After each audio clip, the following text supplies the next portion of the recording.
إن الحمد لله نحمده ونستعينه ونستغفره ونعوذ بالله من شرور أنفسنا ومن سيئات أعمالنا من يهده الله فلا مضل له ومن يضلل فلا هادي له وأشهد أن لا إله إلا الله وحده لا شريك له وأشهد أن محمدًا عبده ورسوله يا أيها الذين آمنوا اتقوا الله حق تقاته ولا تموتن إلا وأنتم مسلمون يا أيها الناس اتقوا ربكم الذي خلقكم من نفس واحدة وخلق منها زوجها وبث منهما رجالا كثيرا ونساء واتقوا الله الذي تساءلون به والأرحام إن الله كان عليكم رقيبا يا أيها الذين آمنوا اتقوا الله وقولوا قولا سديدا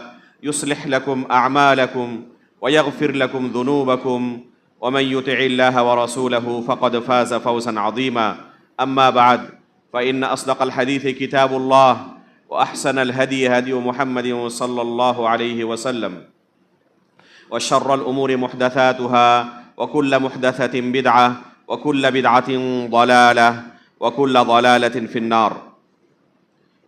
محترم و مکرم حاضرین مجلس، بزرگوں، دوستوں، اسلامی بھائیوں اور پردہ نشین ماؤں بہنوں، اللہ رب العالمین کا ہمارے اوپر بہت بڑا احسان اور کرم ہے کہ اللہ رب العالمین نے ہمیں انسان بنایا اور انسانوں میں سے مسلمان بنایا۔ اللہ رب العالمین کی عطا کردہ نعمتوں میں سے یہ سب سے بڑی نعمت ہے۔ اسی نعمت کا تذکرہ کرتے ہوئے اللہ رب العالمین نے قرآن کریم کے اندر بیان کیا ہے، الیوم اکملت لکم دینکم واتممت علیکم نعمتی، کہ آج میں نے تمہارے لیے تمہارے دین کو مکمل کر دیا ہے اور تم پر اپنی نعمت پوری کر دی ہے۔ تو یہ نعمت کس شکل میں ہے؟ دین کی شکل میں۔ ایک انسان کے پاس دین اسلام ہو تو اس سے بڑی کوئی نعمت اس کے پاس نہیں۔ اگر کوئی شخص اس نعمت سے محروم ہے اور دنیا کی تمام نعمتیں اس کے پاس ہیں، پھر بھی وہ بڑا بد نصیب اور محروم ہے۔ لیکن اگر یہ نعمت کسی کے پاس ہے، دوسری نعمتوں سے محروم بھی ہو، تب بھی اللہ رب العالمین کی عطا کردہ سب سے بڑی نعمت اس کے پاس موجود ہے، دین اسلام کی شکل میں۔ جو آج کے درس کا ہمارا موضوع ہے وہ ہے حق تلفی کا انجام۔ پہلے ہمیں یہ جاننا ضروری ہے کہ ہمارے اوپر اللہ رب العالمین نے کون سے حقوق عائد کیے ہیں۔ جب تک حقوق کی معرفت نہیں ہوگی تب تک ہم ان حقوق کی ادائیگی نہیں کر سکتے۔ حقوق کی ادائیگی علم کے بعد ہو سکتی ہے۔ اگر کسی کے پاس علم ہی نہ ہو، کسی کے پاس جانکاری ہی نہ ہو کہ اللہ رب العالمین نے ہمیں کن حقوق کا پابند کیا ہے، تب تک ایک انسان ان حقوق کی ادائیگی نہیں کر سکتا۔ اس لیے سب سے پہلے ہمیں معرفت حاصل کرنے کی ضرورت ہے، اور اس کے بعد پھر ایک عزم مصمم لے کر نئے طور سے زندگی کی شروعات کرنے کی ضرورت ہے کہ انشاءاللہ آج سے ہم ان حقوق کی ادائیگی کریں گے اور کوئی حق تلفی نہیں کریں گے، کسی حق کی پامالی نہیں کریں گے۔ اللہ رب العالمین سے ہم دعا کرتے ہیں کہ اللہ رب العالمین اس درس کو ہمارے لیے مبارک بنائیں، ہماری زندگی بدلنے کا سبب بنائیں، میزان حسنات میں شمار فرمائیں، اور قیامت کے دن اللہ رب العالمین کے پاس جب ہم حاضر ہوں تو اس درس کی وجہ سے ہمیں خوشی ہو، اللہ رب العالمین کے پاس اس کی وجہ سے ہمیں ذلت و رسوائی کا سامنا نہ کرنا پڑے۔ محترم حاضرین، اللہ رب العالمین نے جیسے کہ جمعہ کے خطبے میں بھی ہم نے بیان کیا، ایک خاص مقصد کے تحت ہمیں پیدا کیا ہے، اور یہ ایک انسان کی زندگی میں ہمیشہ ملحوظ نظر رہنا چاہیے کہ ہم خاص مقصد کے تحت یہاں بھیجے گئے ہیں۔ وہ ہے اللہ رب العالمین کی عبادت کرنا، اللہ رب العالمین کے جنت کو حاصل کرنے کے لیے کوشش کرنا، اور کسی طریقے سے اپنے آپ کو جہنم سے بچانا۔ ایک انسان کی زندگی کا یہی حاصل ہے۔ ایک وقت کے بعد ہم اس دنیا سے رخصت ہونے والے ہیں۔ بہت مختصر یہ زندگی ہماری ہے جو اللہ نے ہمیں عطا کی ہے، بہت لمبی زندگی نہیں ہے یہ 40 سال 50 سال 60 70 سال کی زندگی بہت لمبی نہیں ہوتی ہے۔ خود غور کریں کہ جو زندگی ہماری گزر چکی کیا کبھی احساس بھی ہوتا ہے کہ کتنی لمبی ہم نے زندگی گزار لی ہے؟ ایسا لگتا ہے کہ ابھی تو ہم نے شروعات کی تھی، اتنی زندگی گزر چکی. جو باقی زندگی ہے وہ بھی اسی طرح گزر جائے گی، بلکہ اس سے زیادہ تیز رفتاری کے ساتھ گزر جائے گی، اور یہ زندگی ایک دن ختم ہونے والی ہے. کب ختم ہوگی اس کے بارے میں اللہ رب العالمین نے کسی کو کوئی علم نہیں دیا ہے. وہ 1 سیکنڈ کے بعد بھی ہو سکتا ہے، 10 سال 20 سال 40 50 سال کے بعد بھی ہو سکتا ہے، لیکن ختم ہونا یقینی ہے. کل نفس ذائقۃ الموت، اللہ رب العالمین کا ارشاد ہے کہ ہر نفس کو موت کا مزہ چکھنا ہے.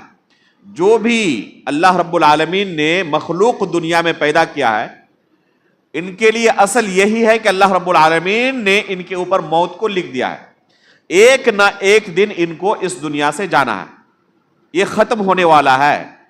کل من علیہا فان، ہر چیز فنا ہونے والی ہے سوائے ان چیزوں کو جن کو اللہ رب العالمین نے فنا ہونے کے لیے پیدا نہیں کیا ہے. جیسے جنت ہے، جیسے کہ اللہ رب العالمین کا عرش ہے، کرسی ہے، جنت کی نعمتیں ہیں، ان کو اللہ رب العالمین نے فنا ہونے کے لیے پیدا نہیں کیا. ان کے علاوہ جن چیزوں کو بھی اللہ تعالیٰ نے فنا ہونے کے لیے پیدا کیا ہے، یہ تمام چیزیں فنا ہونے والی ہیں. ایک انسان اللہ رب العالمین نے اس کے اوپر موت کو لکھ دیا ہے، چاہے وہ اچھا ہو یا برا ہو، چاہے وہ اس زمانے کا فرعون ہو اور چاہے اپنے زمانے کا نبی ہو. ہر ایک کو یہ دنیا ایک نہ ایک دن چھوڑنا ہے، ترک کرنا ہے، اور پھر مرنے کے بعد جس طریقے سے دنیا میں آنا اس کا یقینی تھا، مرنے کے بعد دوبارہ اٹھایا جانا بھی یقینی ہے. اس میں ذرہ برابر کوئی شک و شبہ نہیں ہے. جس طرح ابھی ہم موجود ہیں، ہمارا وجود یقینی ہے، اسی طریقے سے مرنے کے بعد ہمیں دوبارہ اٹھایا جائے گا، اللہ رب العالمین کے سامنے پیشی ہوگی، اپنے اعمال کا ہمیں حساب دینا پڑے گا، اور پھر ہر ایک کو اس کے اپنے کیے گئے عمل کے اور عقیدے کے مطابق جزا اور سزا ملے گی. یہ بھی یقینی ہے، اس میں ذرہ برابر کسی شک اور شبہے کی گنجائش نہیں ہے. کل نفس ذائقۃ الموت وانما توفون اجورکم یوم القیامہ. اور اللہ رب العالمین نے فرمایا کہ ہر شخص کو جو کچھ اس نے دنیا میں کمایا ہے اس کا پورا پورا بدلہ دیا جائے گا قیامت کے دن. جو کچھ اس نے دنیا میں انجام دیا ہے. ابھی آپ نے سنا تھوڑی دیر پہلے سورۃ الزلزلہ کے اندر اللہ رب العالمین نے کیا فرمایا؟ فَمَن يَعْمَلْ مِثْقَالَ ذَرَّةٍ خَيْرًا يَرَهُ وَمَن يَعْمَلْ مِثْقَالَ ذَرَّةٍ شَرًّا يَرَهُ. اگر ذرے کے برابر خیر کا کام انجام دیا ہوگا یا ذرے کے برابر شر کا کام انجام دیا ہوگا تو ان تمام اعمال کو اپنے نامہ اعمال کے اندر قیامت کے دن دیکھے گا. ذرہ کسے کہتے ہیں؟ وہ اتنے باریک ہوتے ہیں کہ ننگی آنکھوں سے دیکھے نہیں جا سکتے. کب دیکھے جاتے ہیں؟ جب سورج کی شعاعیں کسی روم کے اندر کسی سوراخ سے اندر داخل ہو رہی ہو، تو صرف جہاں پر سورج کی روشنی روم کے اندر آ رہی، وہاں پر چھوٹے چھوٹے گرد و غبار ہمیں نظر آتے ہیں کہ اڑ رہے ہیں، لیکن یہ گرد و غبار پورے روم کے اندر موجود ہے، دوسری جگہوں پر نظر نہیں آتے. اتنے باریک ہوتے ہیں کہ عام ننگی نگاہوں میں آپ انہیں نہیں دیکھ سکتے. تو اتنے بھی حقیر عمل کا اللہ رب العالمین کے پاس حساب دینا ہے. حقوق کے تعلق سے ایک عام اصول رسول اللہ صلی اللہ علیہ وسلم نے کیا بیان کیا ہے؟ لَتُؤَدُّنَّ الْحُقُوقَ إِلَىٰ أَهْلِهَا يَوْمَ الْقِيَامَةِ. قیامت کے دن جس نے جس کا حق مارا ہے اسے اس حق کا بدلہ عطا کرنا پڑے گا. وہاں پر درہم و دینار نہیں ہوں گے، روپیے پیسے نہیں ہوں گے، اثر و رسوخ نہیں ہوں گے. میں اپنے علاقے کا سانسد تھا، ودھایک تھا، میں اپنے ملک کا پرائم منسٹر تھا، میری یہ حیثیت تھی. وہاں پر سب کے سب برابر ہوں گے، کوئی اثر و رسوخ نہیں، کوئی آگے پیچھے گھومنے والے نہیں. نہ اس وقت درہم و دینار کی شکل میں، روپیے پیسے کی شکل میں اس کے پاس کوئی مال اور زر ہی ہوگا. وہاں پر ایک انسان کو حق اگر تلفی کی ہے، اس نے کسی کا حق مارا ہے، تو کیسے اس حق کو ادا کرے گا؟ لَتُؤَدُّنَّ الْحُقُوقَ إِلَىٰ أَهْلِهَا يَوْمَ الْقِيَامَةِ. اللہ کے رسول فرماتے ہیں کہ جس نے جس کا حق مارا ہے قیامت کے دن اس حق کو اسے ادا کرنا پڑے گا. کیسے ادا کرے گا؟ وہاں پر یہ تمام چیزیں اس کے پاس جو دنیا میں موجود ہیں، آسانی سے وہ دنیا میں صلح کر سکتا تھا، کسی کا حق مارا ہے تو اس کا حق دے سکتا تھا، وہاں پر کوئی دوسرا راستہ اس کے پاس نہیں ہوگا۔ کیسے اس کو ادا کرے گا؟ اس وقت صرف اعمال ہوں گے، نیکیاں ہوں گی، جن کا حق مارا ہے یہ نیکیاں ان کو اٹھا کر دے دی جائیں گی، نیکیاں ختم ہو جائیں ان کے گناہ اس کے سر پر لادے جائیں گے، اور یہاں تک کہ ایک انسان اچھا خاصا دنیا کی نظروں میں متقی و پرہیزگار، لیکن لوگوں کا حق مارا ہوا ہے تو وہ کیا ہوگا؟ آخری انجام اس کو ناک کے بل گھسیٹتے ہوئے فرشتے جہنم رسید کر دیں گے۔ تو یہ جو کچھ انسان دنیا میں کماتا ہے، عمل کرتا ہے، چاہے وہ خیر ہو چاہے شر ہو، وَإِنَّمَا تُوَفَّوْنَ أُجُورَكُمْ يَوْمَ الْقِيَامَةِ، قیامت کے دن تمہیں اپنے عمل کا پورا بدلہ دیا جائے گا۔ فَمَنْ زُحْزِحَ عَنِ النَّارِ وَأُدْخِلَ الْجَنَّةَ فَقَدْ فَازَ وَمَا الْحَيَاةُ الدُّنْيَا إِلَّا مَتَاعُ الْغُرُورِ۔ اللہ رب العالمین کا ارشاد ہے کہ اگر کسی کو جنت حاصل ہو گئی، جہنم سے نجات مل گئی، فمن زحزح عن النار، اگر کسی کو جہنم سے کسی طرح نجات مل گئی، وادخل الجنہ، اور جنت کے اندر داخل ہونے کا اسے موقع مل گیا، فقد فاز، تو حقیقت میں یہی بندہ کامیاب ہے۔ حقیقت میں کامیاب کون ہے؟ یہی بندہ ہے۔ دنیا میں اس نے زندگی گزاری، گمنامی کی، ایک بندہ اسے نہیں پہچانتا تھا، فقر و فاقہ کی زندگی، کبھی کوئی نعمت اسے حاصل نہیں ہوئی، اسے ایسا لگ رہا ہے، کبھی اس نے کبھی مسکراہٹ اپنے چہرے پر نہیں دیکھی۔ لیکن اگر جنت میں اسے داخلہ مل گیا، جہنم سے نجات مل گئی، تو اس سے بڑا خوش نصیب اور کامیاب انسان دنیا کا کوئی نہیں ہے۔ لیکن ایک بندہ پوری دنیا کا بادشاہ بنا ہوا ہو، اس کے اشارے پر سب ناچنے والے ہوں، اور اسے جنت نہ ملے، جہنم رسید ہونا پڑے، تو اس سے بڑا بد نصیب اور محروم، اس سے بڑا فقیر دنیا کا کوئی دوسرا شخص نہیں ہے۔ اصل کامیابی یہی کامیابی ہے۔ اللہ کے رسول صلی اللہ علیہ وسلم کی پوری سیرت پڑھیں، ہمیشہ اللہ کے رسول اور آپ کے صحابہ کی نگاہوں میں یہی چیز ہوتی تھی، دنیا داری کے اندر مشغول ہو کر اس ہدف سے کبھی بھی ادھر ادھر بھٹکتے نہیں تھے۔ یہ ٹارگٹ ہے ہمارا۔ جیسے آپ کسی کام کے لیے کسی جگہ جا رہے ہو، مثلا دہلی جا رہے ہو، آپ کوئی آپ کا آفس کا کام ہے، آپ ایک دن کے لیے گئے ہو، اور وہاں پر آپ نے کوئی دیکھا مثلا کہ کسی ظلم کے خلاف مظاہرہ ہو رہا ہے، حقیقت میں کسی نے کسی پر ظلم کیا ہے، فلاں سرکار نے فلاں پر ظلم کر دیا ہے، تو آپ کیا کریں گے؟ چلو ان کے ساتھ آج شامل ہو جاتے ہیں، کل اپنا کام کر لیں گے۔ آج آپ کو واپسی ہے، کیا کوئی بندہ ایسا چاہے گا کہ جس کام کے لیے وہ سفر کر کے گیا ہے ایک دن کے لیے، بس وہ کام چھوڑ کر کسی دوسرے کام میں مشغول ہو جائے؟ ظاہر سی بات ہے کہ وہ اس دوسرے کام میں مشغول نہیں ہوگا، کیونکہ اس کے پاس وقت بہت کم ہے۔ دوسری چیزوں میں مشغول ہو جائے گا تو اپنا اصل کام رہ جائے گا، تو اپنے اصل کام کے اوپر وہ پورا فوکس رکھے گا۔ حسن بصری رحمہ اللہ کا ایک واقعہ بیان کیا جاتا ہے، استاد محترم شیخ عبد الرزاق البدر کے درس میں ہم نے سنا تھا۔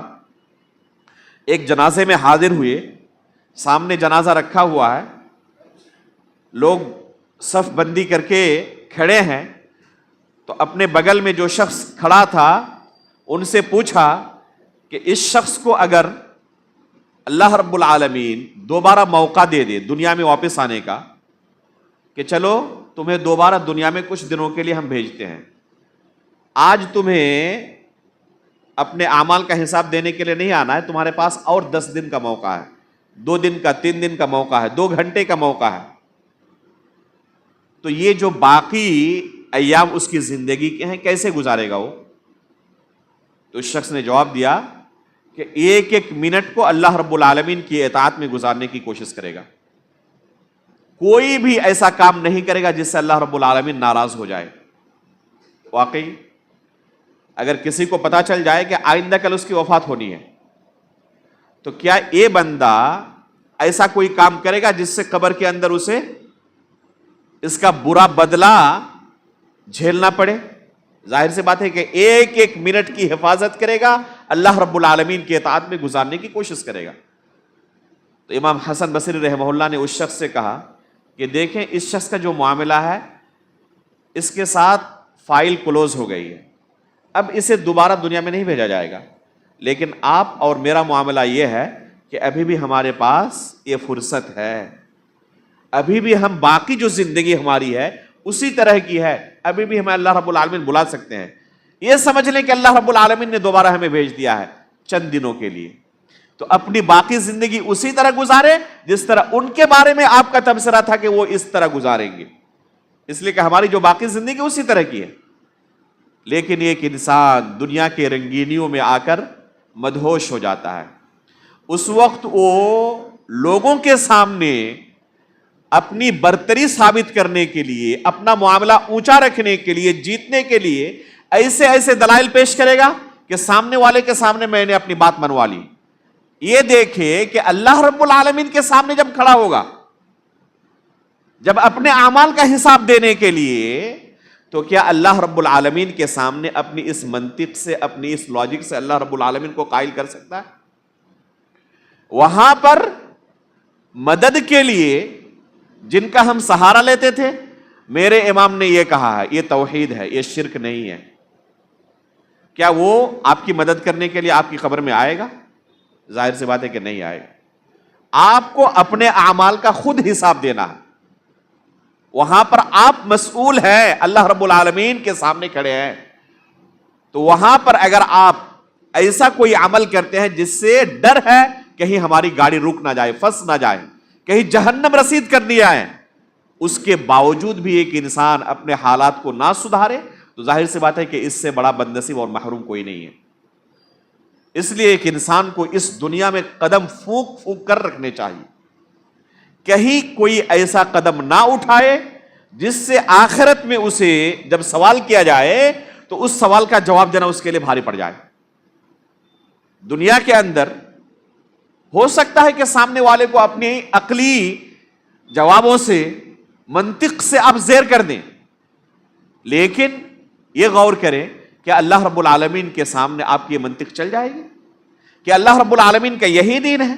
اللہ رب العالمین نے اپنے رسول کو اسی دین کے ساتھ مبعوث فرمایا تھا، اللہ کے رسول صلی اللہ علیہ وسلم نے اپنے صحابہ کو یہی تعلیم دی تھی، صحابہ اکرام نے اللہ کے رسول سے یہی دین سیکھا تھا، ان کا طور و طریقہ یہی تھا، ان کا منہج یہی تھا، انہوں نے اپنے بعد آنے والے تابعین کو یہی دین سکھایا تھا، انہوں نے آنے والی نسل کو یہی دین سکھایا تھا۔ اگر جواب ہاں میں ہے تو اس راستے پر آخری سانس تک گامزن رہے، یہی نجات کا راستہ، یہی صراط مستقیم ہے، اسی کو دوسرے الفاظ میں منہج سلف کہا جاتا ہے۔ لیکن اگر جواب نہ میں ہے، ہم جو عمل کر رہے ہیں اس عمل کو ہم اللہ رب العالمین کے سامنے ثابت نہیں کر سکتے، جن کے ناموں کا حوالہ دے کر کہ فلاں عالم تو ہمیں یہی کہا تھا کہ یہی عین توحید ہے، یہی سنت ہے، لیکن حقیقت میں اپنے دل سے پوچھوں تو یقین نہیں ہوتا کہ یہ سنت ہو سکتی ہے، یہی دین ہو سکتا ہے۔ تو میرے بھائیوں، ایسی چیزوں سے جتنی جلدی ایک انسان اپنا پیچھا چھڑا لے اور اس دین کو فالو کرے جو دین اللہ رب العالمین نے رسول اللہ صلی اللہ علیہ وسلم کو عطا کیا تھا اور اللہ کے رسول نے اپنے صحابہ کو سکھایا تھا، اتنا ہی اس کے لیے بہتر ہے۔ ابھی بھی اس کے پاس فرصت ہے کہ اللہ کے رسول صلی اللہ علیہ وسلم کے لائے ہوئے دین کو تلاشیں، ڈھونڈیں کہ اللہ کے رسول نے اپنے صحابہ کو کون سا دین سکھایا تھا۔ اگر آخری سانس سے پہلے بھی وہ توبہ کر لیتا ہے اور صحیح دین کو اختیار کر لیتا ہے تو اس کے لیے سعادت کی بات ہے، خوش نصیبی کی بات ہے۔ جب بھی حق تلفی کا لفظ استعمال کیا جاتا ہے کہ ایک انسان اگر حق تلفی کرے تو اس کا انجام بڑا برا ہوگا، اللہ رب العالمین کے پاس جن لوگوں کی حق تلفی کی ہے اس کا بدلہ دینا پڑے گا، تو عموماً لوگوں کے ذہن میں حق تلفی کا کون سا تصور آتا ہے؟ صرف حقوق العباد سے متعلق جو حقوق ہے یہی تصور ذہن میں ابھرتا ہے۔ کسی نے اپنے والد کی حق تلفی کی ہے، کسی نے اپنی اماں کی حق تلفی کی ہے، اپنے بھائیوں کا حق مارا ہے، بہنوں کا حق غصب کیا ہوا ہے، خصوصاً میراث کے تعلق سے جو عموماً ہر شہر کے اندر ایک المیہ ہے کہ عموماً لوگ خواتین کا حق کیا کرتے ہیں، غصب کر لیتے ہیں اور ان کو میراث میں سے حصہ نہیں دیتے۔ اپنے پڑوسی کا حق غصب کیا ہوا ہے، اپنے مزدور کا حق غصب کیا ہوا ہے، اپنے مومن بھائیوں کا حق غصب کیا ہوا ہے، یہاں تک کہ اپنے ساتھ رہنے والے غیر مسلمین کا بھی اس نے حق غصب کیا ہوا ہے، ان پر ظلم کیا ہوا ہے۔ تو یہ تمام حقوق ایسے ہیں جن کے بارے میں اسے کیا ہوگا؟ قیامت کے دن جواب دینا ہوگا اور ان حقوق کو ادا کرنا پڑے گا. یہاں تک کہ اللہ کے رسول اس حدیث کے اندر آگے کیا فرماتے ہیں؟ اگر کسی سینگ والی بکری نے بغیر سینگ والی بکری کو کیا ہوگا؟ سینگ مارا ہوگا, تو قیامت کے دن اللہ رب العالمین ان کے درمیان بھی عدل کرے گا قائم, اور پھر بغیر سینگ والی بکری کو اللہ رب العالمین یہ طاقت عطا کرے گا کہ وہ اپنا حق لے لے, اور اس طریقے سے ان کے درمیان اللہ رب العالمین تصفیہ کرے گا. لیکن انسانوں کا معاملہ جو ہے, انسانوں کا معاملہ اس طرح نہیں ہوگا. جن کے لیے اللہ رب العالمین نے شریعت نازل کی ہے, ان کے لیے یا تو صرف جنت ہے اور جہنم ہے. اگر ان کے پاس اعمال ہے تو ان کے اعمال میں سے اسے کاٹا جائے گا, اعمال نہیں ہے تو مخالف کے گناہیں ان کے سر پر لا دی جائیں گے. تو یقیناً اس طرح کے حقوق کی پامالی کرنے والوں کے لیے سخت وعید ہے. لیکن حقیقت میں اگر حق تلفی کا انجام جو آج آپ نے پوسٹر میں دیکھا, آج کے درس کا عنوان, اس سے صرف آپ کے ذہن میں یہی حقوق آ رہے ہیں, تو حقیقت میں حق تلفی کا یہ واضح مفہوم یا کامل مفہوم نہیں ہے. حق تلفی کی اگر ہم بات کریں تو اس سے بھی بڑے حقوق ہمارے اوپر اللہ رب العالمین نے عائد کیے ہیں, اور ہمارے معاشرے کے اندر بے شمار لوگ ان حقوق کی روزانہ صبح و شام پامالی کرتے ہیں. وہ کون سے حقوق ہیں؟ وہ اللہ رب العالمین کے حقوق ہیں. حقوق دو طرح کے ہیں. کچھ حقوق اللہ رب العالمین سے متعلق ہیں, ریلیٹڈ ہیں, اور کچھ حقوق بندوں سے متعلق ہیں. عموماً لوگوں کے ذہن میں یہ تصور بھی پایا جاتا ہے, اگر پوچھا جائے کہ ان میں سے کون سا حق بڑا ہے, تو لوگ کیا کہتے ہیں کہ اللہ رب العالمین کے حقوق کے اندر اگر کوئی کمی رہ گئی تو اللہ رب العالمین معاف کر سکتے ہیں, لیکن بندوں کے حقوق کیا ہوں گے؟ بندے جب تک معاف نہ کرے اللہ رب العالمین معاف نہیں کرنے والے. یہاں تک اصول کی حیثیت سے ایک حد تک بات صحیح ہے, لیکن یہ مکمل نہیں ہے. بندوں کے حقوق جو ہیں وہ کبھی بھی اللہ رب العالمین کے حقوق کی برابری نہیں کر سکتے. اللہ رب العالمین کے جو حقوق ہیں وہ کئی درجات کے ہیں.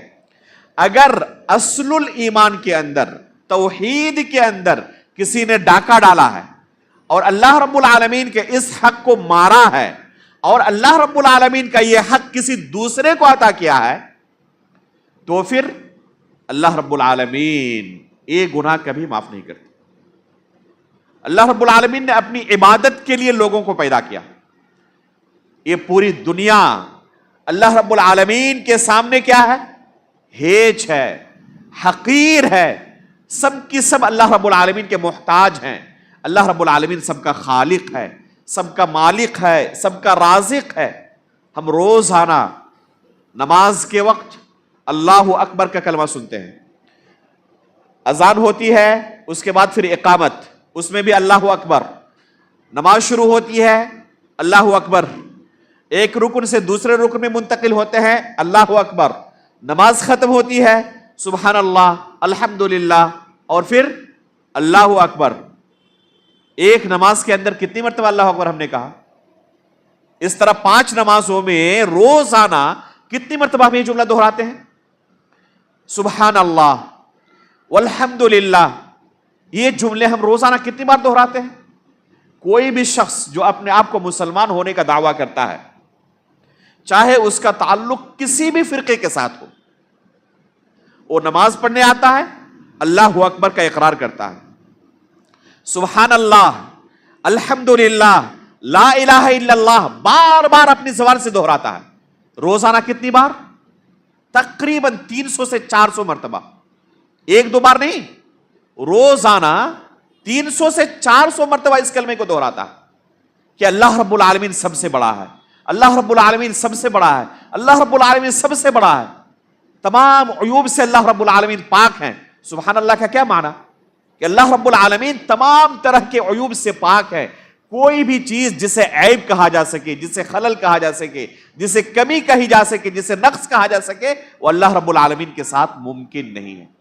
باقی جتنی بھی چیزیں ہیں, جتنی بھی مخلوقات ہیں, چاہے وہ فرشتے ہوں، چاہے انبیاء کرام ہوں، چاہے صحابہ کرام ہوں، چاہے اولیاء کرام ہوں، چاہے کوئی خواجہ ہو، چاہے کوئی پیر ہو، چاہے کوئی غریب نواز ہو، چاہے کوئی مرشد ہو، چاہے کوئی بھی ہو، چاہے ان کا بہت بڑا مزار بنا ہوا ہے، پوری دنیا سے لوگ ان کی زیارت کے لیے آتے ہیں، وہ چاہے کتنے بھی بڑے ولی کیوں نہ ہو جائیں، وہ مخلوق ہے، عیوب سے پر ہے، اتنے کمزور، لاچار اور بے بس ہے کہ اپنے نفس سے موت تک کو وہ ٹال نہیں سکے۔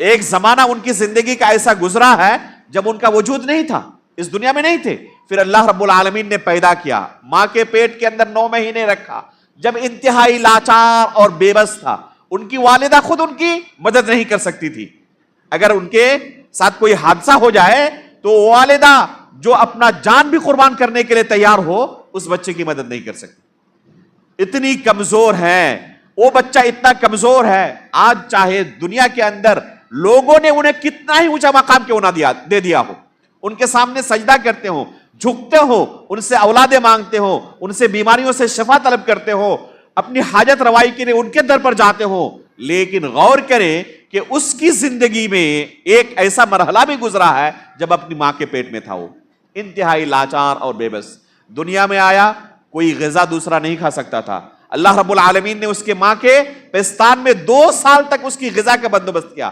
یہ دنیا میں آیا، آہستہ آہستہ بڑا ہونے لگا، خون گرم ہونے لگا، اور پھر اللہ رب العالمین نے اسے 2 پیسے کمانے کا ہنر سکھایا، جب یہ کچھ پاورفل بن گیا، اپنی زندگی کے ایک موڑ پر اللہ رب العالمین کی طرف سے کچھ اس کو نعمتیں حاصل ہو گئی، تو لوگ اس کے بارے میں کیا ہو گئے، ان نعمتوں کو دیکھ کر اللہ رب العالمین کی طرف سے، چاہے وہ علم کی نعمت ہو، چاہے روپے پیسے کی نعمت ہو، چاہے اور کسی دوسری شکل میں کوئی دوسری نعمت ان کے ساتھ ہو، ان نعمتوں سے بعض لوگ جن کے عقل کے اندر اللہ رب العالمین نے پردہ ڈال دیا ہے، وہ اتنے زیادہ ان سے متاثر ہو گئے کہ ان کو کس درجے میں رکھنے لگے، اللہ رب العالمین کے درجے میں رکھنے لگے، جو حقوق اللہ رب العالمین کے تھے، اللہ رب العالمین نے اپنی عبادت کے لیے لوگوں کو پیدا کیا تھا، ان عبادتوں میں سے بے شمار عبادتیں ان کے مخلوق کے لیے انجام دینے لگے، حالانکہ یہ کون ہے،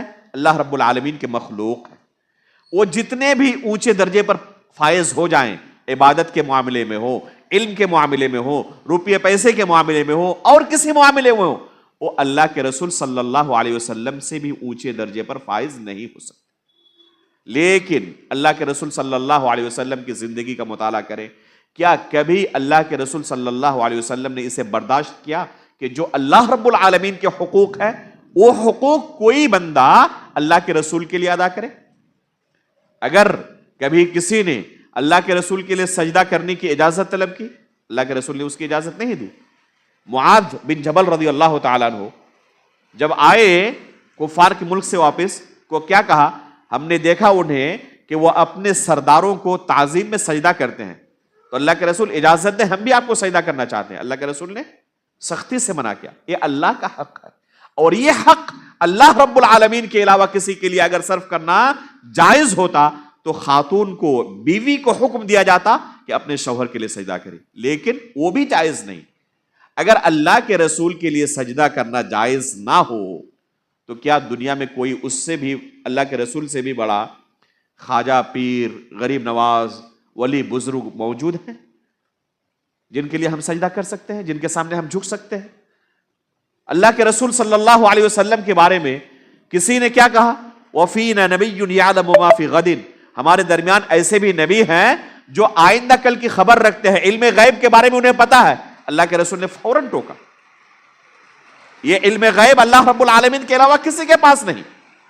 جو دوسرے اشعار آپ کہہ رہی تھی وہ کہیں، لیکن یہ شعر، یہ میرے مقام سے اونچا کرنا ہے، یہ اللہ رب العالمین کا مقام و مرتبہ ہے۔ اللہ رب العالمین کے مقام پر کسی دوسرے کو رکھنا کیا ہے؟ یہ اللہ رب العالمین کے حقوق کے اندر ڈاکہ ڈالنا ہے، اور یہ حق اگر کوئی شخص مارتا ہے تو اللہ رب العالمین اسے کبھی برداشت نہیں کرتے۔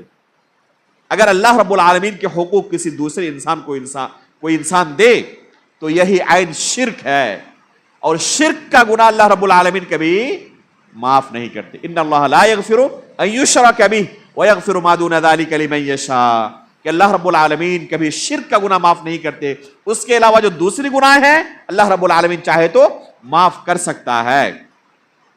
انہ من یشرک باللہ فقد حرم اللہ علیہ الجنہ، واضح طور پر اللہ رب العالمین نے اعلان کر دیا کہ اگر اللہ رب العالمین کے ساتھ کوئی شرک کرے تو اللہ رب العالمین نے اس کے لیے جنت کو حرام قرار دیا۔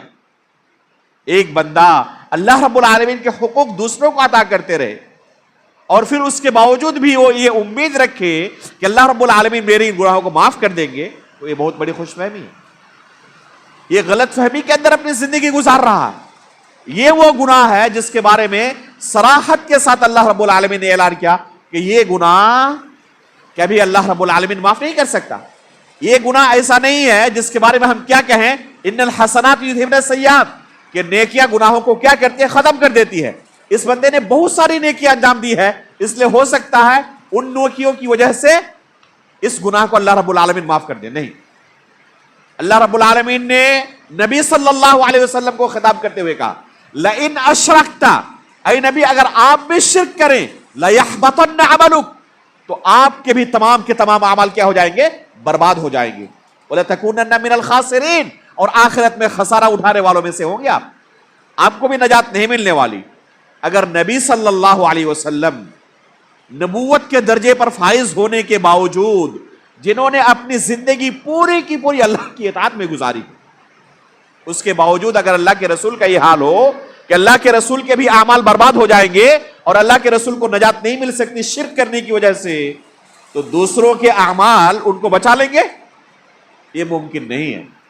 اس لیے میرے بھائیوں، آج جو مسلم معاشرے کے اندر، میں ان کی بات نہیں کر رہا ہوں جو کلمہ لا الہ الا اللہ کا اقرار نہیں کرتے، ان کی بات کر رہا ہوں جو کلمہ لا الہ الا اللہ کا اقرار کرتے ہیں، جو یہ مانتے ہیں کہ اللہ رب العالمین کے سوا کوئی برحق معبود نہیں، جو نماز کے لیے آتے ہیں اور اللہ رب العالمین کے سامنے اقرار کرتے ہیں ایاک نعبد و ایاک نستعین، اے اللہ ہم تیری عبادت کرتے ہیں، تجھے سے مدد مانگتے ہیں، لیکن حقیقی زندگی کیا ہے؟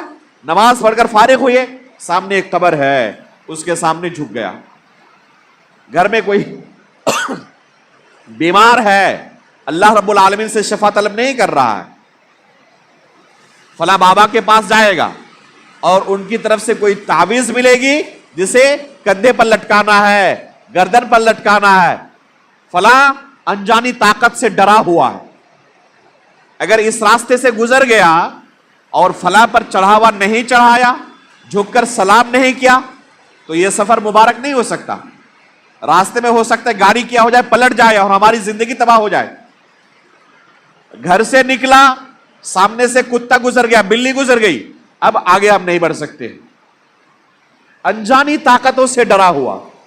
کوئی ہے غیبی طاقت جو ہمیں تہس و نہس کر سکتی ہے، اگر ہم آگے بڑھ گئے تو ہمارے لیے خطرہ ہی خطرہ ہے۔ یہ مسلم معاشرہ اس طرح کے توہمات سے، اس طرح کے خرافات سے زندگی گزار رہا، یہاں تک کہ جن چیزوں کے بارے میں اللہ کے رسول صلی اللہ علیہ وسلم نے واضح الفاظ میں شرک کہا ہے، ان اعمال کو بھی انجام دینے سے یہ ہچکچاتے نہیں ہیں۔ من تعلق تمیمۃ فقد اشرک، اللہ کے رسول صلی اللہ علیہ وسلم کے صریح الفاظ ہیں کہ اگر کسی نے کوئی تعویذ لٹکایا اس نے شرک کیا۔ کسی بھی علاقے میں چلے جائیں آپ، مسجد کے اندر نماز پڑھنے والے مصلیوں کا جائزہ لیں، دیکھیں گے کتنے لوگوں کے ہاتھ پہ تعویذیں لگی ہوئی ہیں، کسی کے گردن میں اور کسی کے کمر میں تعویذ موجود ہے۔ کس لیے؟ فلاں بیماری سے جوجھ رہا ہوں، فلاں بابا نے دیا ہے۔ اس کے اندر کوئی غلط چیز نہیں ہو سکتی، وہ کوئی غلط عمل نہیں کر سکتے۔ حقیقت میں اگر دیکھا جائے ان تعویذوں کو کھول کر تو کیا نکلتا ہے؟ مدینہ طیبہ کے اندر دعوتی امور انجام دیتے ہوئے، خصوصاً بقیع الغرقد کا جو قبرستان ہے جہاں پر پوری دنیا سے لوگ جاتے ہیں زیارت کرنے کے لیے، اور وہاں پر صحابہ اکرام کے زمانے سے آج تک لوگوں کو دفن کیا جاتا ہے، تقریباً 10,000 صحابہ اکرام کی قبریں ہیں، بے شمار تابعین کی قبریں ہیں۔ آج بھی اگر مدینے میں کسی کی وفات ہو تو وہاں پر اسے دفن کیا جاتا ہے، زائرین جاتے ہیں اور وہاں پر بہت سارے بدعات و خرافات کو، یہاں تک کہ شرکی اعمال کو انجام دیتے ہیں۔ اگر موقع ملے چھوڑ دیا جائے لوگوں کو تو قبر پر سجدے کریں گے اور اسی قبر کی طرف رخ کر کے نماز بھی پڑھیں گے، قبلہ چھوڑ دیں گے. یہاں تک کہ اللہ کے رسول صلی اللہ علیہ وسلم کی قبر کے سامنے خود اپنا تجربہ ہے، وہاں پر رہتے ہوئے وہاں دعوتی کام انجام دے رہا تھا، ہمارے اس ملک کے بعض زائرین نے قبر کی طرف رخ کر کے نماز شروع کر دی. یہ اپنے آپ کو مسلمان کہنے والوں کی حالت ہے کہ نماز جیسی مقدس عبادت بھی وہ اللہ رب العالمین کے لیے نہیں، کسی دوسرے کے لیے انجام دیتے ہیں. ان کے سامنے جھکتے ہیں اور اسی طرح کھڑے ہو جاتے ہیں جس طرح نماز میں ایک بندہ کھڑا رہتا ہے. اس طرح کے لوگوں سے جن کے پاس تعویذیں ہوتی تھی ہم نکالتے تھے، بہت سارے لوگوں کو سمجھاتے تھے، خود سے نکال دیتے تھے، اور بہت سارے لوگ ہٹ دھرم ہوتے تھے، نہیں نکالتے، بہت سارے لوگوں کے ساتھ زبردستی بھی کرنی پڑتی تھی، اور پھر ان کے سامنے ان تعویذوں کو ہم کھولتے تھے اور ان کے سامنے پھیلا دیتے. خود آپ دیکھیں اپنی نظروں کے سے کہ اس میں کیا لکھا ہوا ہے. جب اپنی آنکھوں سے دیکھتے تھے تو ان کے ہوش اڑ جاتے تھے. اس سے پہلے جنہوں نے تعویذیں دی ہیں ان کی نظر میں انتہائی مقدس پیر ولی بزرگ کی حیثیت، لیکن اپنی نظروں سے یہ دیکھ لینے کے بعد اس تعویذ میں کیا لکھا ہوا ہے، اگر توحید بالکل ختم نہ ہو گئی ہو تو وہ بندہ کبھی بھی اسے برداشت نہیں کر سکتا. کتنے لوگوں کو زاروں قطار روتے ہوئے دیکھا. وہاں پر بعض تعویذوں کے اندر واضح طور پر فرعون کا نام لکھا ہوا ہے، حامان کا نام لکھا ہوا ہے، نمرود کا نام لکھا ہوا ہے، بخت نصر کا نام لکھا ہوا ہے، ابو جہل کا نام لکھا ہوا ہے، جو اس دنیا کے اندر سرکشوں کے سردار تھے، کفار کے سردار گزرے ہیں. ان لوگوں سے ایک بندہ کیا کر رہا؟ اپنی مصیبت سے نجات طلب کر رہا. اگر کسی کے دل میں توحید موجود ہو تو گوارا کر سکتا ہے وہ؟ اسی پر اس نے زندگی کے کتنے ایام گزار دیے. یہ آج معاشرے کے اندر شرک کے اس طرح کے اعمال بھرے پڑے ہیں. وہ معاشرہ جو اپنے آپ کو مسلمان کہتا ہے اور ہمیشہ اس کی زبان پر شکایت رہتی ہے کہ اللہ رب العالمین کی طرف سے ہمارے اوپر مدد کیوں نہیں آتی. کبھی اپنے اعمال پر بھی ہم نے غور کیا ہے؟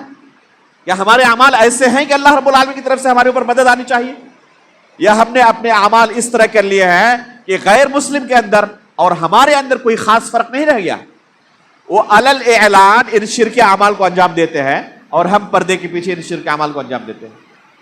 وہ کفر کے نام پر اپنی دیوی دیوتاؤں کے سامنے جھکتے ہیں اور ہم اسلام کے نام پر پیروں اور باباؤں کے سامنے جھکتے ہیں. وہ کسی مندر کے سامنے اپنا سر جھکاتے ہیں اور ہم کسی درگاہ کے سامنے، کسی خانقاہ کے سامنے، کسی پیر ولی اور بزرگ کی قبر کے سامنے جا کر اپنا سر جھکاتے ہیں، ان کے قبروں کا طواف کرتے ہیں، نظر و نیاز چڑھاتے ہیں، اور اپنے آپ کو ہم یہ بھی سمجھتے ہیں کہ ہم مسلمان ہیں، ہم اللہ رب العالمین کے علاوہ کسی کو عبادت کا مستحق نہیں سمجھتے. ایسے لوگوں سے بات کی جائے جیسے کہ اپنا ایک لمبا تجربہ رہا ہے تو عموماً ان کے ذہن میں دو شبہات ہوتے ہیں. جو اس طرح کے شرکی اعمال میں مبتلا ہوتے ہیں، یہ دو شبہات اکثر و بیشتر لوگوں کے ذہن میں ہم نے پایا ہے.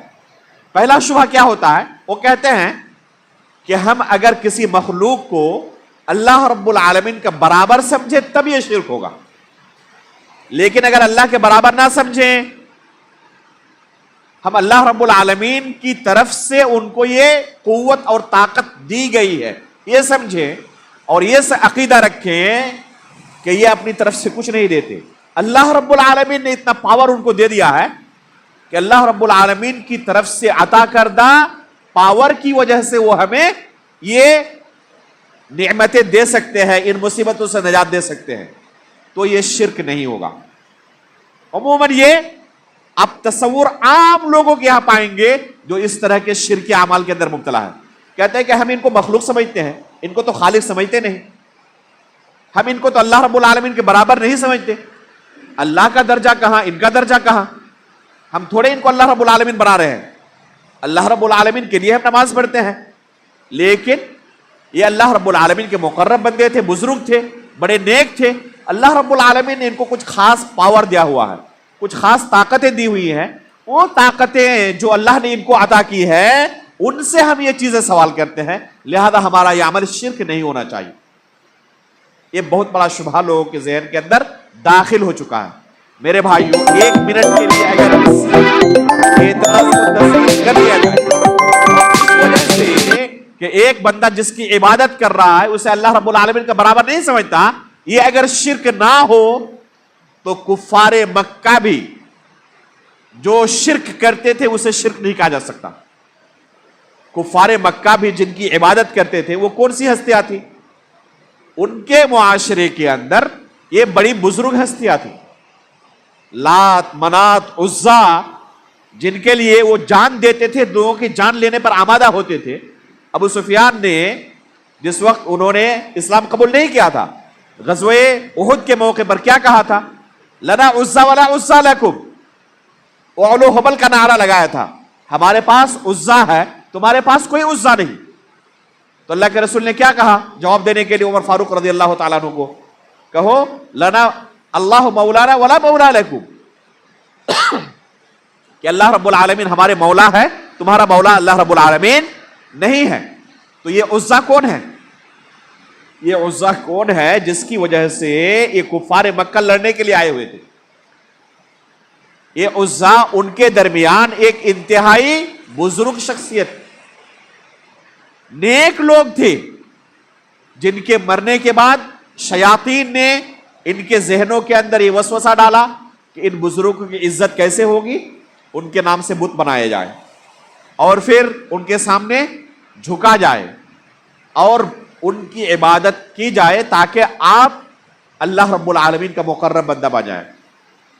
اللہ رب العالمین نے خود قرآن کریم کے اندر ان کے اس قول کو نقل کیا ہے۔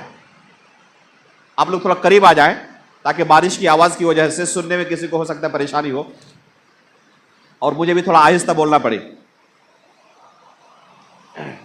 قریب آ جائیں گے تو پھر آہستہ بولوں گا تبھی سن پائیں گے انشاءاللہ۔ اللہ رب العالمین اس بارش کو ہمارے لیے برکت کا سبب بنائے، نفع اور برکت کا یہ ہمارے لیے ذریعہ ہو، دنیا و آخرت کی ہر طرح کی بھلائی اس کے اندر مضمر ہو۔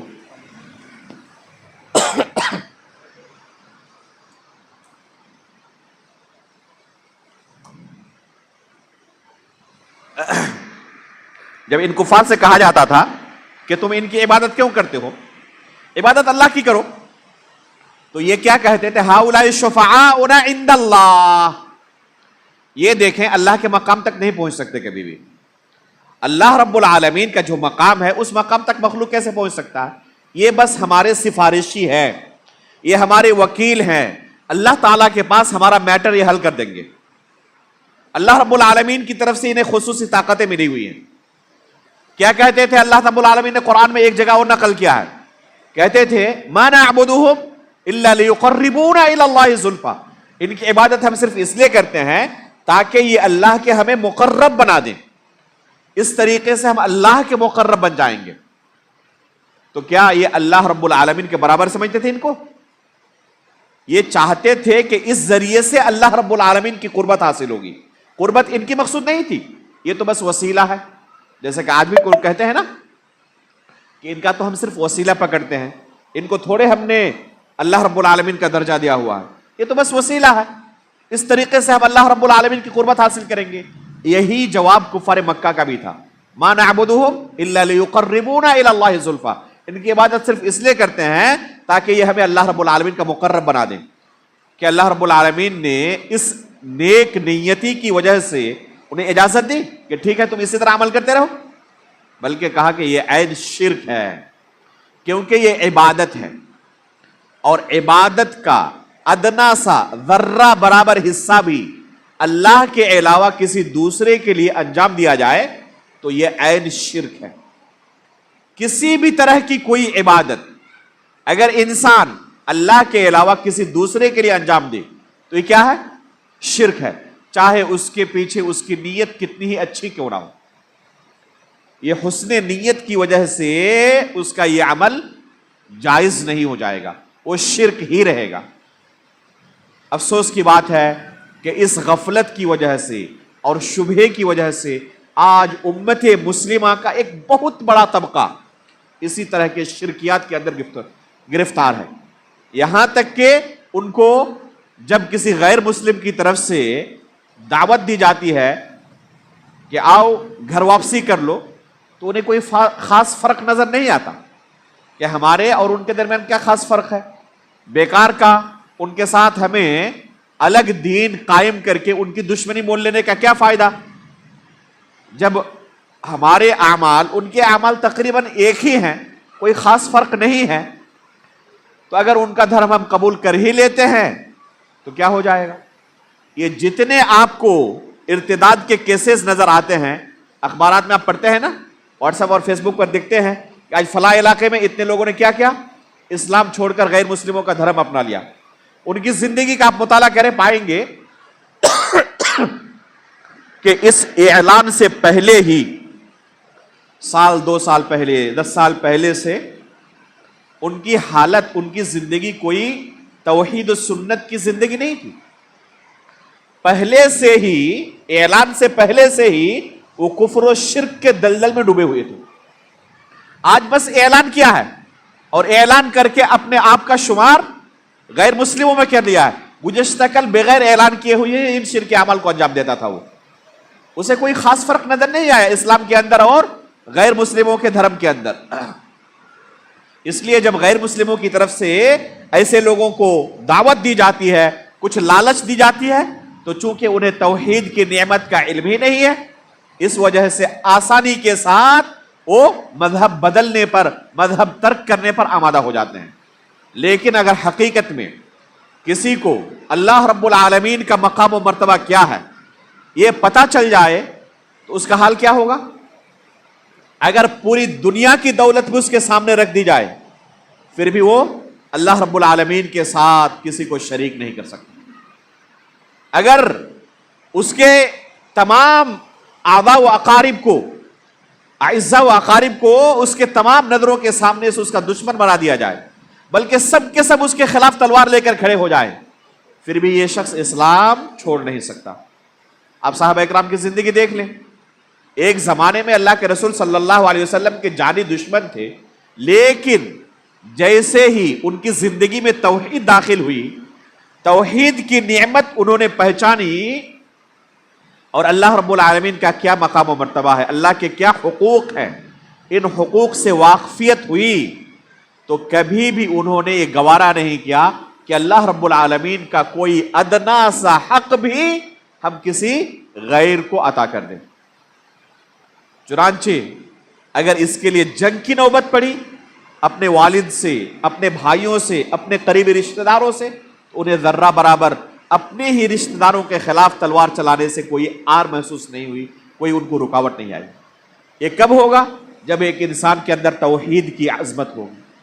اگر توحید اس نے پہچانا ہی نہیں، اللہ رب العالمین کی ذات کیا ہے اس نے جانا ہی نہیں، اور عام مخلوق کی طرح اللہ رب العالمین کو ہی سمجھ رہا ہے، تو ظاہر سی بات ہے کہ جب اللہ رب العالمین کی عظمت کا اسے خیال ہی نہیں ہے تو پھر غیروں کو اللہ رب العالمین کے مقام تک پہنچانے میں یا اللہ سے بھی زیادہ مقام و مرتبہ عطا کرنے میں انہیں کوئی فرق محسوس نہیں ہوگا۔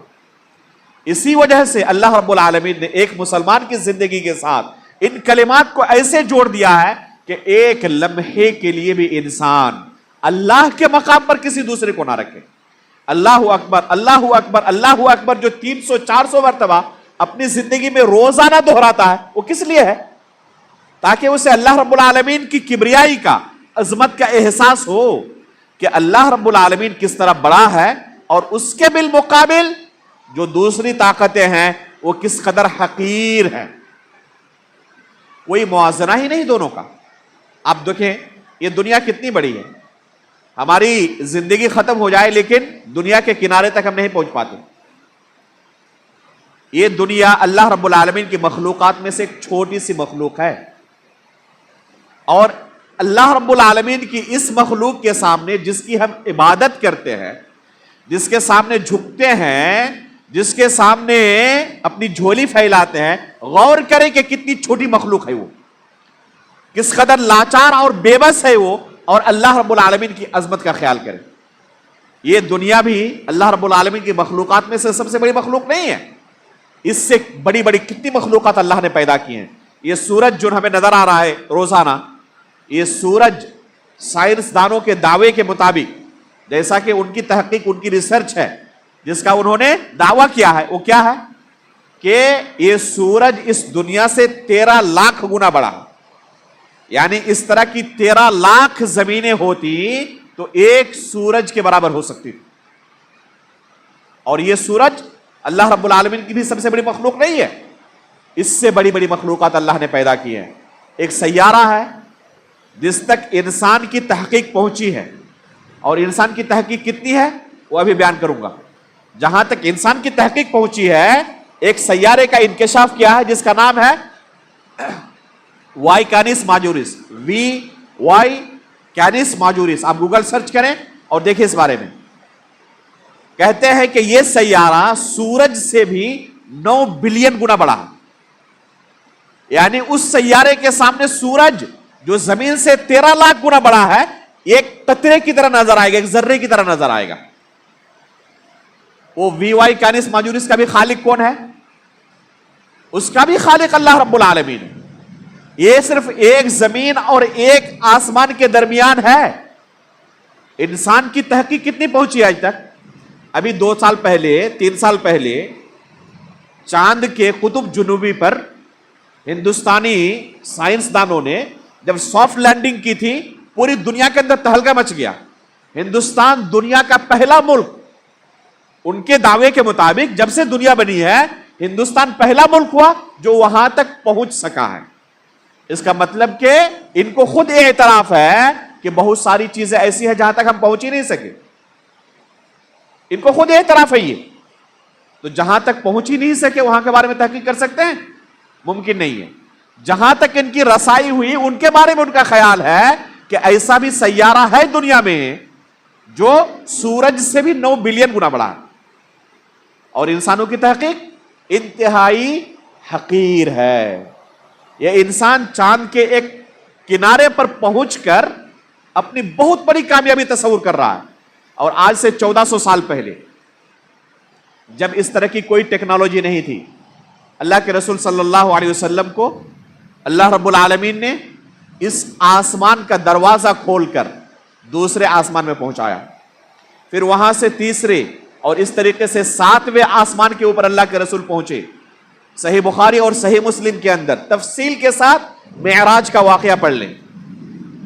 اللہ کے رسول آج سے 1400 سال پہلے 7ویں آسمان کے اوپر پہنچ چکے ہیں، اور آج انسان اس دنیا اور اس آسمان کے نیچے ایک سیارے پر پہنچ کر اپنی بہت بڑی کامیابی تصور کر رہا. باقی اور اللہ رب العالمین نے 6 آسمان رکھے ہیں، پیدا کیے ہیں. اس طرح کی اور 6 زمینیں ہیں، ان میں کیا کچھ اللہ نے رکھا ہے کسی کو پتا ہے؟ کیا کسی انسان کے پاس یہ طاقت ہے کہ اس آسمان کو چیر کر جائے دوسرے آسمان میں جا کے دیکھے کہ وہاں پر اللہ نے کیا پیدا کیا ہے؟ اس زمین کے علاوہ اس زمین کو کھود کر جائے دوسرے زمین تک پہنچ جائے، وہاں پہ اللہ نے کیا رکھا ہے اس کی تحقیق کرے؟ ممکن ہے کسی کے لیے؟ اس لیے اللہ تعالیٰ نے کیا کہا قرآن کریم کے اندر؟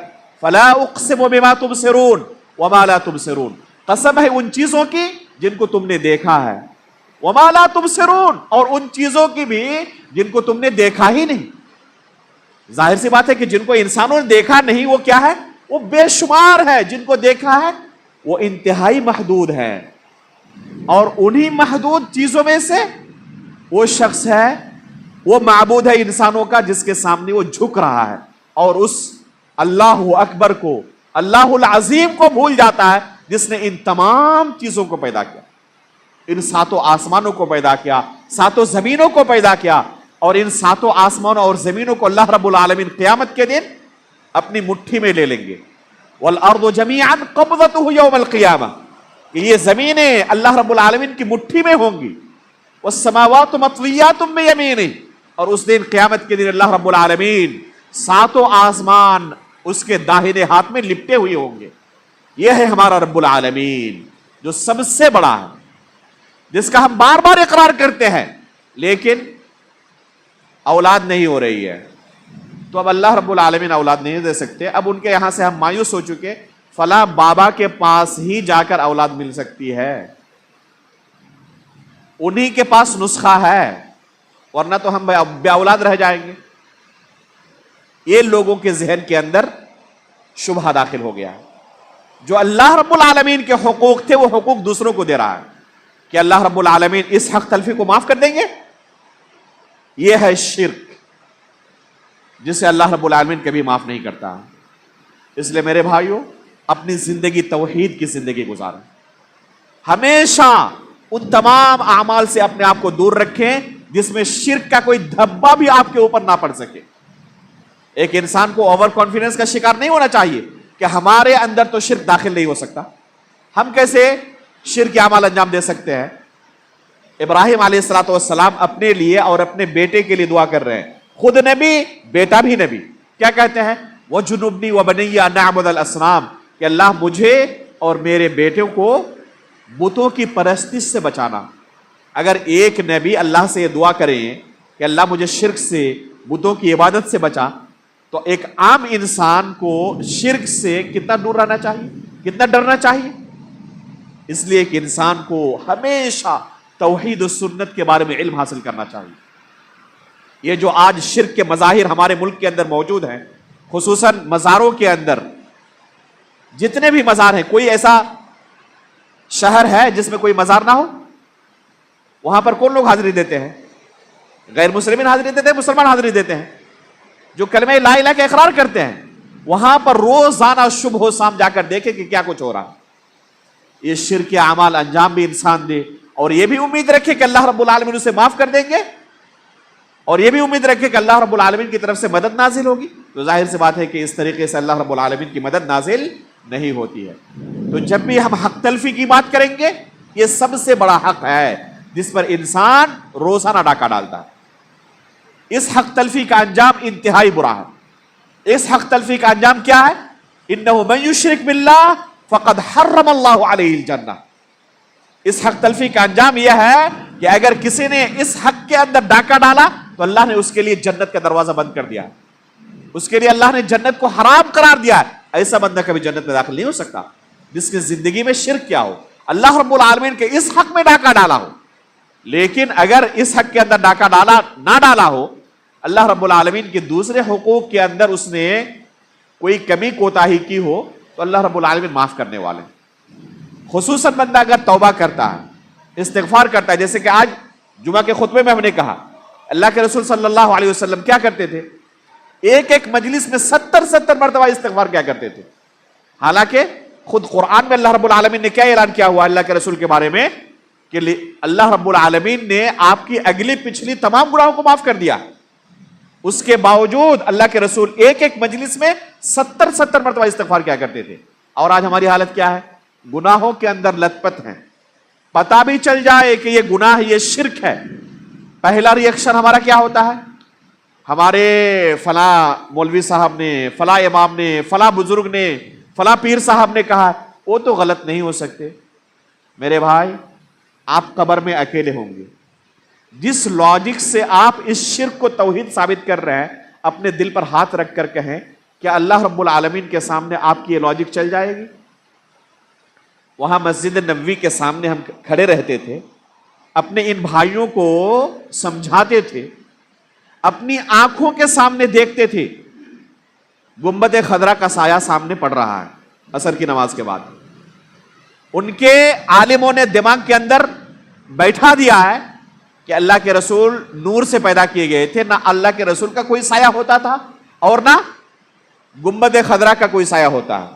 اپنی آنکھوں سے بندہ دیکھ رہا ہے سایہ موجود ہے، کیا کہہ رہا ہے؟ ہم اپنے اماموں کو تو جھوٹا نہیں کہہ سکتے، اسے کیا کہا جائے گا؟ اپنی آنکھوں کے سامنے دیکھ رہا ہے، اس کو جھٹلا رہا ہے، لیکن جو پڑھا دیا ہے، ہم کہتے تھے کہ آپ کے وہ امام قبر میں آپ کو بچانے کے لیے نہیں آئے۔ صرف یہ غور کر لے کہ قبر میں آپ اکیلے ہوں گے، جب آپ سے سوال کیا جائے گا تو اپنی اس لاجک سے اللہ رب العالمین کو کتنا مطمئن کر سکتے ہیں۔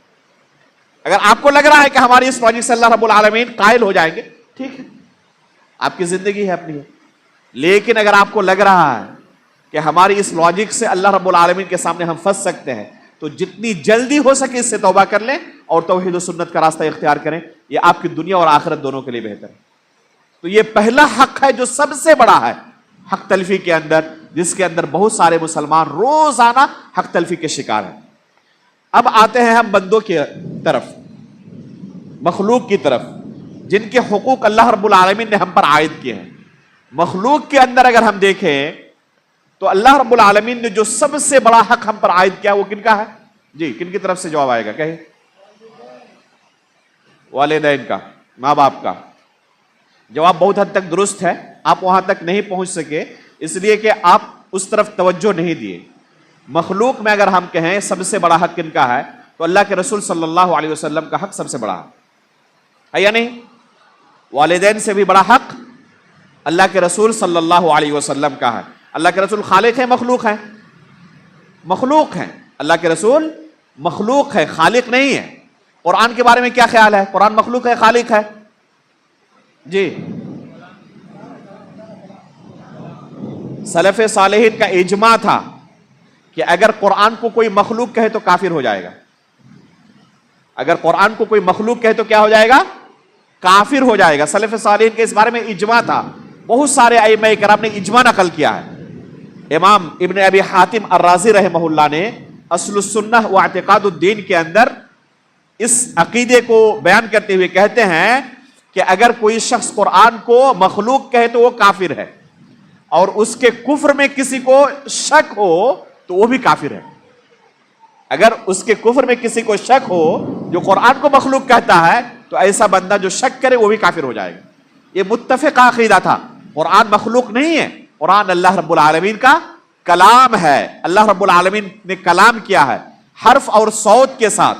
اس مسئلے کو میں نے تقریباً 2 گھنٹے کے درس میں کہ قرآن اللہ کا کلام ہے، مخلوق نہیں ہے۔ کلیان کے اندر جو میرے دروس چلتے ہیں العقیدہ الواسطیہ کے، ان دروس کو سنیں آپ۔ یہ اب تک 21 دروس ہو چکے ہیں جو عام انسان کا اللہ رب العالمین کے بارے میں کیا عقیدہ ہونا چاہیے اس کو میں نے بیان کیا، ایک ایک صفت کے تعلق سے تفصیلی گفتگو ہوئی ہے۔ 1 گھنٹے کا درس ہے، 21 دروس اب تک ہو چکے ہیں اللہ کے فضل و کرم سے۔ ابھی انشاءاللہ آئندہ کل سنیچر ہے، آئندہ کل انشاءاللہ 22واں درس ہونے والا ہے، تو یہ دروس وہاں پر جاری ہے۔ العقیدہ الواسطیہ کے صفت کلام کے تعلق سے 2 درس ہوئے ہیں، یعنی تقریباً 2 گھنٹے کے اندر ہمارا عقیدہ قرآن کے بارے میں کیا ہونا چاہیے، اور جو گمراہ فرقے ہیں ان کے ساتھ ہمارا کن مسائل پر، کن عقائد پر اختلاف ہے، کن عقائد پر ہمارا ان کے ساتھ جھگڑا ہے۔ ان چیزوں کا جب تک علم انسان کے پاس نہیں رہے گا، ہم نے خطبہ جمعہ میں کس چیز پر زور دیا کہ علم حاصل کرنا ضروری ہے۔ جب تک علم نہیں رہے گا تو آسانی کے ساتھ آپ گمراہ ہو سکتے ہیں۔ کوئی بھی اپنی طرف آپ کو اپنی چکنی چپٹی باتوں سے کیا کرے گا؟ کھینچ لے گا، اور علم نہ رہنے کی وجہ سے ہو سکتا ہے کہ شرک اور کفر کو بھی آپ توحید اور سنت کہہ کر قبول کر لیں، بدعت کو بھی سنت سمجھ کر قبول کر لیں۔ اس لیے علم حاصل کرنا بہت ضروری ہے، خصوصاً اللہ رب العالمین کے تعلق سے۔ تو ہم نے کہہ رہے تھے کہ اگر مخلوق کی بات کی جائے تو سب سے بڑا حق کن کا ہے؟ اللہ کے رسول صلی اللہ علیہ وسلم کا۔ قبر کے اندر جب انسان پہنچے گا تو انہیں 3 سوال کا سامنا کرنا پڑے گا۔ کیا کیا سوالات ہیں؟ سب سے پہلا سوال یہ بتائیں، اللہ رب العالمین کے تعلق سے، من ربک، تمہارا رب کون تھا، جس کے بارے میں ابھی ہم نے تفصیل کے ساتھ بیان کیا کہ اللہ رب العالمین کو پہچاننا ضروری ہے، اور اس کے حقوق میں ذرہ برابر بھی حق تلفی ہمیں جہنم رسید کر سکتی ہے۔ دوسرا حق کیا ہے؟ اللہ کے رسول صلی اللہ علیہ وسلم کا، اور اس تعلق سے بھی قبر کے اندر پوچھا جائے گا۔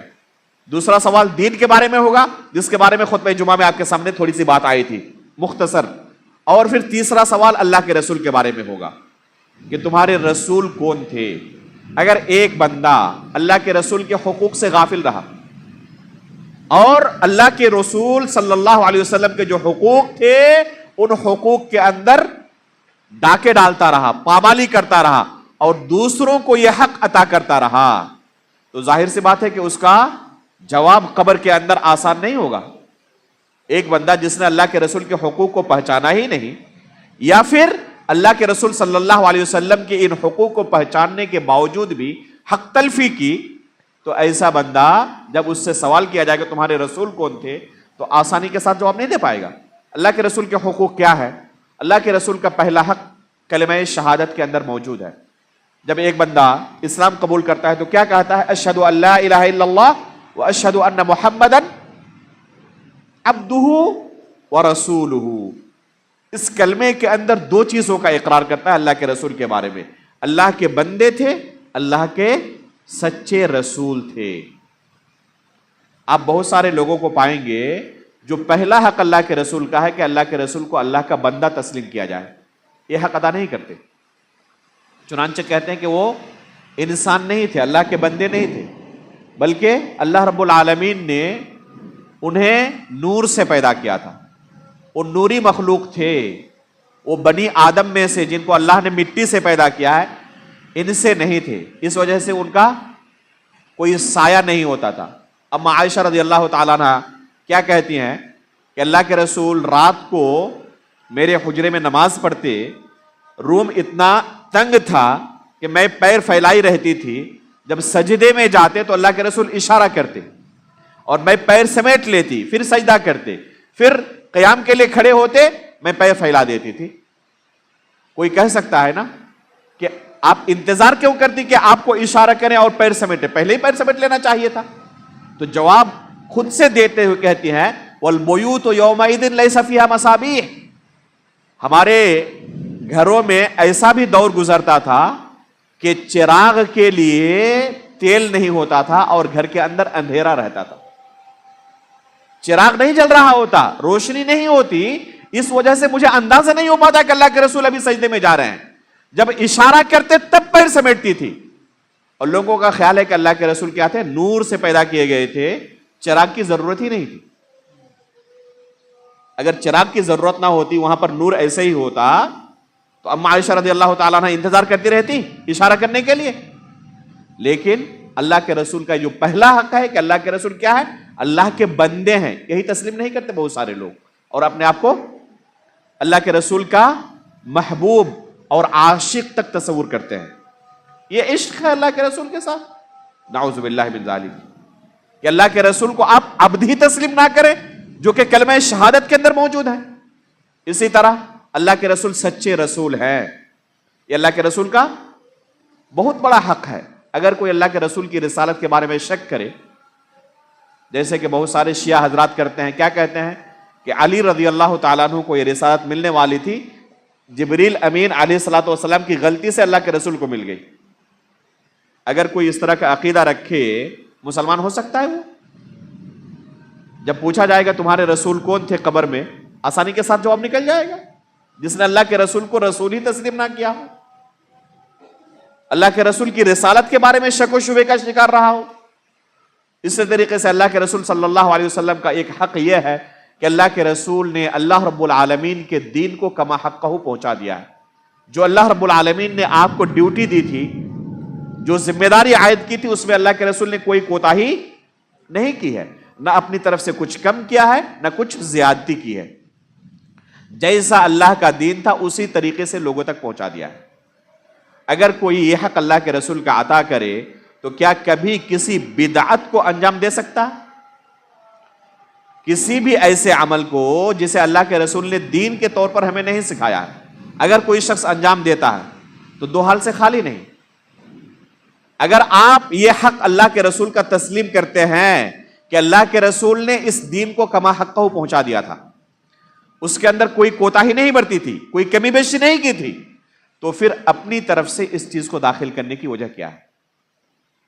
یا تو آپ اللہ کے رسول نے جو دین سکھایا تھا وہاں سے ثابت کریں کہ اللہ کے رسول کی فلاں حدیث کے اندر ہمیں اس عمل کا جواز مل رہا ہے، یا پھر یہ تسلیم کر لیں کہ اللہ کے رسول نے اس چیز کو نہیں سکھایا تھا۔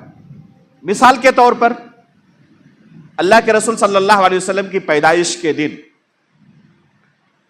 جو آج ہمارے ملک کے اندر ہم ماحول دیکھتے ہیں، اس علاقے میں بھی ہوتا ہوگا، ہم جہاں رہتے ہیں ممبئی میں وہاں بھی دیکھتے ہیں، عموماً اکثر و بیشتر شہروں میں لوگ آج ہر سال کچھ نئی نئی بدعتی ایجاد ہوتی ہیں، جو ماحول بنا لیا ہے۔ کیا اللہ کے رسول صلی اللہ علیہ وسلم نے اپنے صحابہ کو یہ تعلیم دی تھی؟ ذرا اپنے دل سے ایک بار سوال کر لیں۔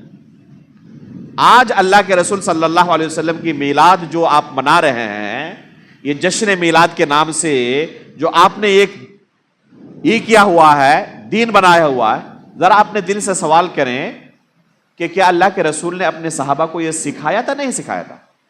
اگر آپ کو لگ رہا ہے کہ اللہ کے رسول نے اپنے صحابہ کو یہی تعلیم دی تھی، تو اللہ کے پاس حقیقت میں اگر آپ یقین رکھتے ہیں تو ہو سکتا ہے کہ معذور قرار دیے جائے، لیکن ایسا کوئی بندہ نہیں ہوگا جس کے دل کے اندر یقین نہ ہو کہ یہ چیز اللہ کے رسول نے اپنے صحابہ کو نہیں سکھائی ہے. یہ چیز بعد میں لوگوں نے اس میں حرج کیا ہے. اللہ کے رسول کے ساتھ محبت ہی تو ہم دکھا رہے ہیں.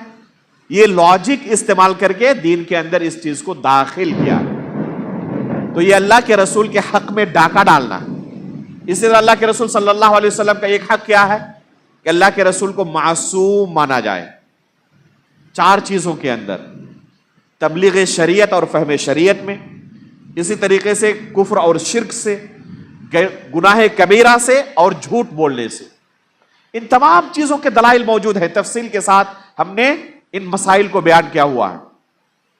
اسی طریقے سے رسول اللہ صلی اللہ علیہ وسلم کا حق یہ ہے کہ جب آپ کا نام آئے تو ہم درود پڑھیں. لیکن لوگ آج کیا کرتے ہیں؟ اللہ کے رسول کا نام سن کر نام آئے تو انگلی چومنا اور آنکھ کے اوپر اس طرح لگانا، اپنے جسم پر مسح کرنا. یہ اللہ کے رسول کی تعلیم تھی؟ یہ توفیق نہیں ہوتی کہ صلی اللہ علیہ وسلم کہیں اللہ کے رسول پر درود بھیجیں. اگر کبھی درود بھیجتے بھی ہے تو اس درود سے تسلی نہیں ہوتی جو اللہ کے رسول نے تعلیم دی ہے. میڈ ان انڈیا درود پڑھتے ہیں جس کا تذکرہ کسی بھی حدیث کی کتاب میں نہیں ملتا. تو آپ غور کریں کہ کیا اے بندہ جو اس طریقے سے اللہ کے رسول کے ساتھ اس کی زندگی کا تعلق ہے کہ اللہ کے رسول کے حقوق پر ڈاکے نہیں ڈال رہا؟ تو اللہ کے رسول صلی اللہ علیہ وسلم کے حقوق پر بھی اگر کوئی شخص ڈاکہ ڈال رہا، ان حقوق کو تسلیم نہیں کرتا، تو اس کا بھی معاملہ آخرت کے اندر بڑا سنگین ہے. اس کے بعد ہم آئیں گے دوسرے لوگوں کی طرف. اللہ رب العالمین نے قرآن کریم کے اندر سورۃ النساء میں کیا بیان کیا؟ وَاعْبُدُوا اللَّهَ وَلَا تُشْرِكُوا بِهِ شَيْئًا. اس کے بعد کیا کہا؟ وَبِالْوَالِدَيْنِ إِحْسَانًا وَبِذِي الْقُرْبَى وَالْيَتَامَى وَالْمَسَاكِينِ وَابْنِ السَّبِيلِ. لمبی ایک فہرست ہے. ان تمام لوگوں کے ساتھ ہمیں حسن سلوک کرنا. والدین کا مقام و مرتبہ اللہ کے رسول صلی اللہ علیہ وسلم کے بعد مخلوق میں سب سے بڑا ہے. یہاں تک کہ اللہ رب العالمین نے قرآن میں کیا فرمایا؟ وَإِن جَاهَدَاكَ أَن تُشْرِكَ بِي وَإِن جَاهَدَاكَ عَلَىٰ أَن تُشْرِكَ بِي مَا لَيْسَ لَكَ بِهِ عِلْمٌ فَلَا تُطِعْهُمَا وَصَاحِبْهُمَا فِي الدُّنْيَا مَعْرُوفًا. اگر والدین مشرک بھی ہونا اور تمہیں شرک کرنے کا حکم دیں وہ دونوں، تو ان کی اس حکم کی تعمیل نہ کرنا. لیکن انشاءاللہ 8:45 بجے ہم نماز شروع کر دیں گے. اگر کسی کو وضو کی ضرورت ہے تو وضو سے فارغ ہو جائیں تاکہ وقت اور زیادہ نہ لگے. اگر والدین مشرک بھی ہوں تب بھی ان کے حکم کی تعمیل کرنی ہے اور ان کے ساتھ حسن سلوک کرنا. وَصَاحِبْهُمَا فِي الدُّنْيَا مَعْرُوفًا، کہ ان کے ساتھ دنیاوی معاملات میں حسن سلوک کرو. یہ والدین کا حق ہے. اسی طرح والدین کے اوپر اپنے اولاد کا حق ہے. سب سے پہلا حق اولاد کا کیا ہے؟ اولاد کے لیے، اپنے بچے کے لیے نیک ماں کا انتخاب کرے. اور یہ کب شروع ہو جاتا ہے؟ شادی سے پہلے. اچھی بیوی تلاشنا یہ بچے کا حق ہے، اس لیے کہ اس بیوی کے بطن سے آپ کی اولاد پیدا ہوں گی، آپ کے بچے پیدا ہوں گے. اگر آپ کسی ایسی خاتون سے شادی کر رہے ہیں جس کے اندر دین کے علاوہ ہر چیز موجود ہے، تو ظاہر سی بات ہے کہ نیم کے درخت سے انگور نہیں پھل سکتا. اس لیے نیک بیوی کا انتخاب کریں. دوسری چیزیں کم ہو چلیں گی، حسن و جمال کے اندر، مال و دولت کے اندر، دوسری چیزوں میں کمی ہو چل جائیں گی، لیکن دینداری میں اگر خلل ہو، کفر و شرک اور بدعتی کوئی خاتون ہو، تو ظاہر سی بات ہے کہ آپ کے دین کو، آپ کے بچے کے دین کو تہس نہس کر کے رکھ دے گی. اس لیے ایسے خواتین سے اجتناب کریں.